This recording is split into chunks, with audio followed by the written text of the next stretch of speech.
Hello everybody, this is my Motor Rustler. I just kind of wanted to make a relatively short video on how I made this and what it all entails.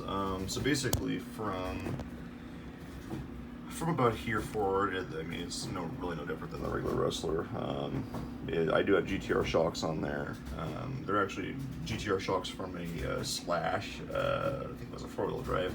I had them on, and they've been working pretty good. They may not be completely ideal for what I've got, but I mean, it seems like it works good. I haven't completely fine-tuned the thing, but it seems to be fine. And let's see here. So as you can see, I've got some carbon fiber in here, or it's shoe glued in there, carbon fiber. I have pieces about, I don't know, from about here to probably about where the castle motor is, two rectangles of carbon fiber that I sanded down a little bit, just to take the sheen off them so the shoe glue would stick to them, and sandwiched them together, and then I put them in there. And basically, essentially what I did was I took a brand new chassis like this one, and I used silver Sharpie or anything that contrasts with the black really well, and I cut pretty much right where I have those current lines. Took out these nubs in the back here that you don't need to keep or you don't want to keep, and then so I cut all this off of here. It probably took me a couple hours to do it, just because one, I'd never done it before, and two, I'm kind of a perfectionist when it comes to that kind of stuff, because you don't really want to half-arse, if you will, dremeling, because it just doesn't look that great if you do. And anyway, so yeah, so I cut that off of there, and then these grooves in here, I buzzed those down with a Dremel sand bit, is what I would consider it. Anyway, to make it basically completely flush with this deck in the back here. And then I just put the carbon fiber down, and that way it makes it very rigid from about here to here, because that's probably about the weakest spot on the thing, is that when you get it all said and done, because you're going to case jumps like anybody does with these, and mine started to crack right here in the bottom, and so I was thinking I got to reinforce that somehow. So and that's what it looks like right now. So anyway, that's how I did that, and it has not. I started to have a little bit of a crack right where my thumb is, and ever since I did the carbon fiber, it has not grown whatsoever. It just stayed like that. So anyway, I'm using an RPM gearbox, and I'm using the 3-degree toe-in pieces that comes with the kit. I would definitely go the RPM gearbox route versus the stock one, just because of the fact that the ones on the stock one obviously are fixed, and you can't do anything with them unless you were to do a lot of I'm sure dremeling or whatever. But I had this, so that's what I was going to.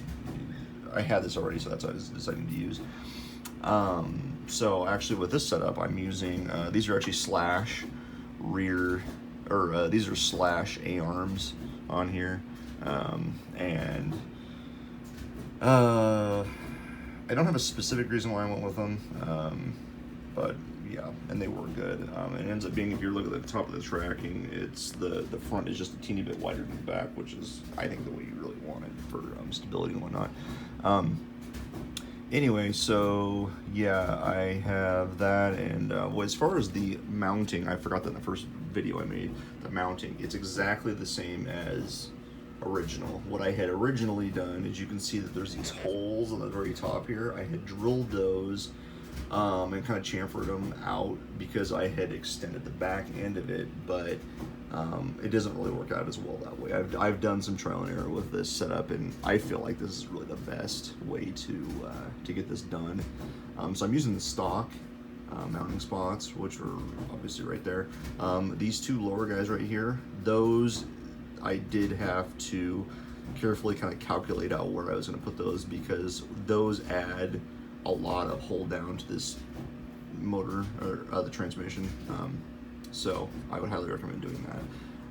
And then for the back part of the shock brace, you definitely want to mount those on there, because it's too flexible otherwise. So that's that way for obvious reasons.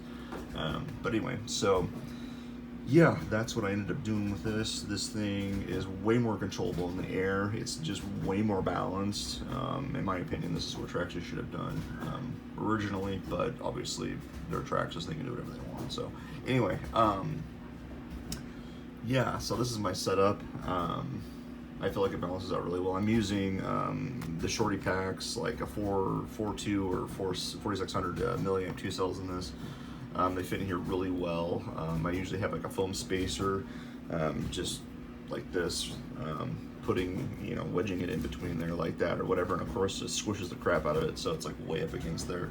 But from what my experience has been, having the battery all the way up to here has been worked out really well. So anyway, that is what I did. I'm actually using a associated a body for a T5M on there, and it seems like it works out really. I'm using the stock Rustler back nub right here, and the body's right down here. So this is how it fits over there. Yeah, I mean, it mounts up really well, and it lines up really well with it, I think. So anyway, that's what I'm using for that. And anyway, yeah, it just takes a few hours of dremeling, and you have a sweet Rustler that people don't believe is a Rustler because of how well it handles, and it's great because it's a Traxxas and it's stinking durable. And the as you can see, also I've got these rods right here to help stiffen the chassis up a bit. Those are a must with this. All these are, I'm not sure exactly the size of the rod, but what I did was I used Traxxas ball ends, and I threaded them on my vise, and then I put them in there, bent them a little bit, and yeah, that's how I did that. This part right here, I converted it. Well, I did have shorter A-arms on this, and I had basically a bigger wide buggy, so I could just Velcro the body on there, and that worked just fine too. So you can do either. It kind of looks goofy as a buggy with those wide A-arms, but anyway. Yeah, so I would definitely say do this conversion if you have the time and the skill set to do this, because yeah, I would totally do it again with what I know. So yep, there it is. Thanks. Bye.